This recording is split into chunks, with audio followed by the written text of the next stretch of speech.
ধরে আছে, গা ধুইতে যাচ্ছিলাম। ওরা কি মারপিট করছিল নাকি এমনি? আমি দেখতে গেছিলাম যে আমি মারামারি হয়েছে কি হয়েছে, পথে কি হয়েছে তা দেখি না, বাড়ি থেকে যেছে। আমাদের মারামারি হইলে আমরা মায়ের বাড়ি চলে যাইবো, আমরা বাড়িতে থাকিনি। আমাদের যদি একটু কিছু হয় আমার স্বামী বাড়িতে থাকে না বলে আমরা ভয়ে থাকিনি, আমরা ঘরে তালা মেরে আর বাড়ি আসিনি।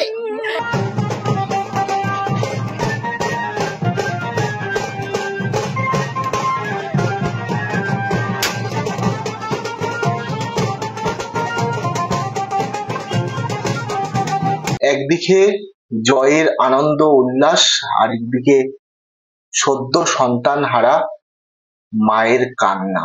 হ্যাঁ, আজ এমনই দৃশ্য ধরা পড়ল কালীগঞ্জ বিধানসভা উপনির্বাচনের ফল প্রকাশের পর। সেখানে তৃণমূল কংগ্রেস তারা জয়ী হয়েছে, খুব ভালো কথা, কিন্তু সেই জয়ের বদলে কেন একটি শিশুর প্রাণ চলে গেল? এই প্রশ্নগুলো ওঠা উচিত।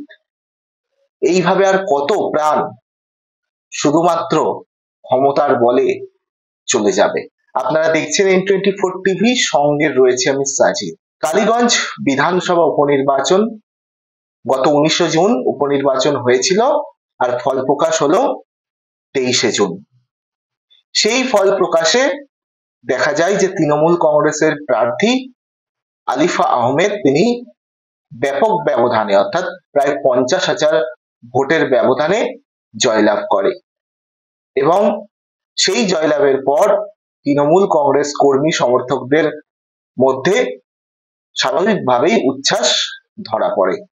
তারা সবুজ আবির মেখে ব্যান্ড পার্টি সহযোগে ঢাক বাজিয়ে বাদ্য বাজিয়ে রাস্তায় রাস্তায় ঘুরে উদযাপন করে জয়ের আনন্দ।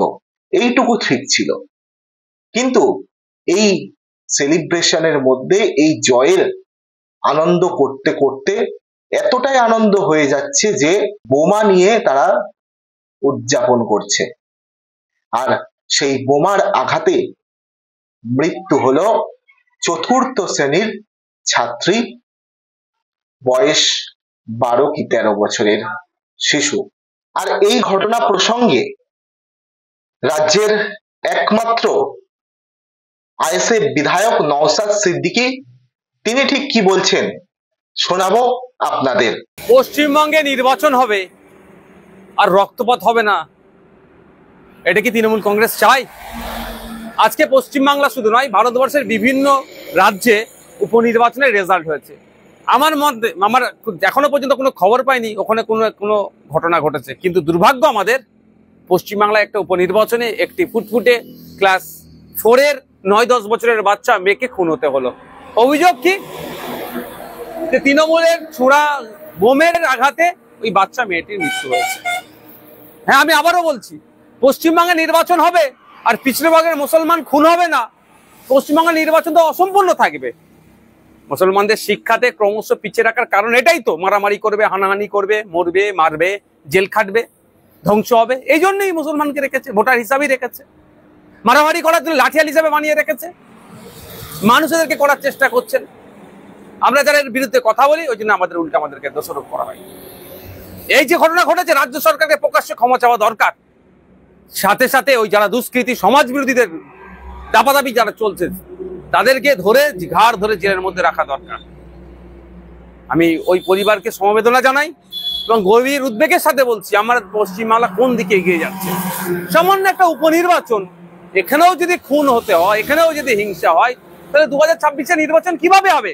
শোনালাম আইএসএফ বিধায়ক নওশাদ সিদ্দিকী এই ঘটনার পরিপ্রেক্ষিতে একেবারে ক্ষোভ উগড়ে দিলেন, কার্যত শাসক দলকে নিশানা করলেন।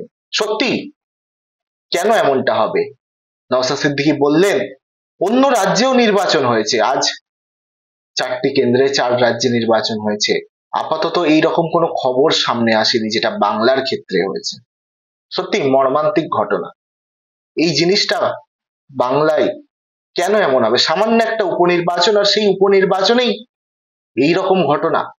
তোমরা জিতেছো, জিততেই পারো, আনন্দ করছো, আনন্দ করতেই পারো, কিন্তু সেই আনন্দ এমন ভাবে করতে হবে যাতে কারোর ক্ষতি না হয়। সেই আনন্দই কেন বোমা আসবে, বোমাবাজি করতে হবে যাতে শিশুর প্রাণ চলে যায়। একটা জিনিস দেখবেন যে যে কটা নির্বাচন হয়েছে, আজকে এই কালীগঞ্জের নির্বাচনের ক্ষেত্রেও দেখুন মুসলিম সম্প্রদায়ের বাড়ি থেকেই এক শিশুর তার মৃত্যু হয়েছে। তারাও কিন্তু মুসলিম সম্প্রদায়ের। এইভাবে নির্বাচন হবে। নওশাদ সিদ্দিকীর কথা এটাই যে মুসলিমদেরকে পিছিয়ে রেখে সব দিক থেকেই তাদেরকে ব্যবহার করা হচ্ছে, যেটা বারংবার অন্যান্য বিরোধী দল তারাও দাবি করে। আজকে সেই মুসলিম ঘরের একটা ছোট্ট বাচ্চা সে চলে গেল বোমার আঘাতে, বিজয় উল্লাসের বোমার আঘাতে। এই নিয়ে শুধু নওশাদ সিদ্দিকী নয়, প্রত্যেকটি রাজনৈতিক দলের নেতৃত্ব তারা সরব হয়েছে, বিজেপিও সরব হয়েছে।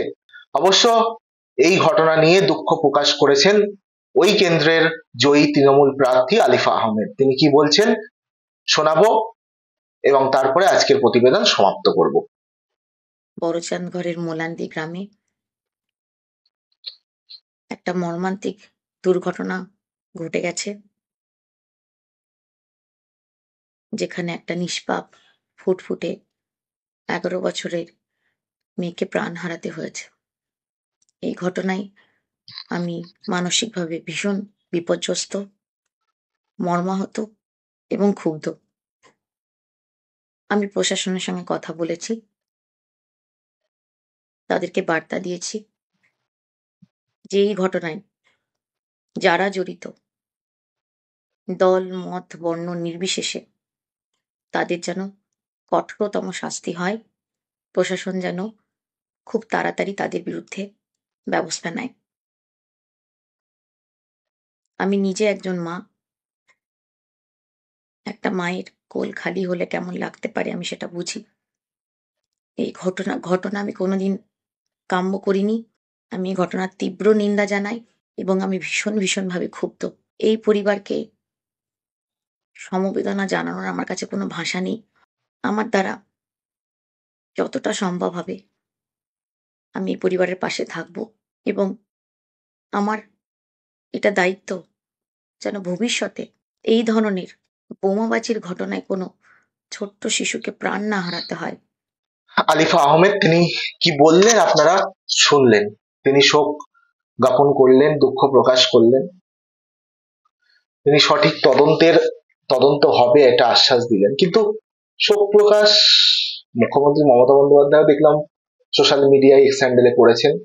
কিন্তু সবাই মিলে যদি এই রকম ঘটনা না ঘটে, সেই পরিকল্পনা বা সেই জিনিসটা যদি বাস্তবায়ন করা যায় তাহলে মনে হয় বেটার হয়, তাহলে মনে হয় ভালো হয়। আপনাদের যদি কিছু বলার থাকে অবশ্যই বলবেন কমেন্ট বক্সে, এবং সঠিক তদন্ত হোক আমরা সকলেই চাই, এবং দোষীদের উপযুক্ত শাস্তি হোক। দেখতে থাকুন N24 টিভি। আবার আসবো নতুন কোনো প্রতিবেদন নিয়ে।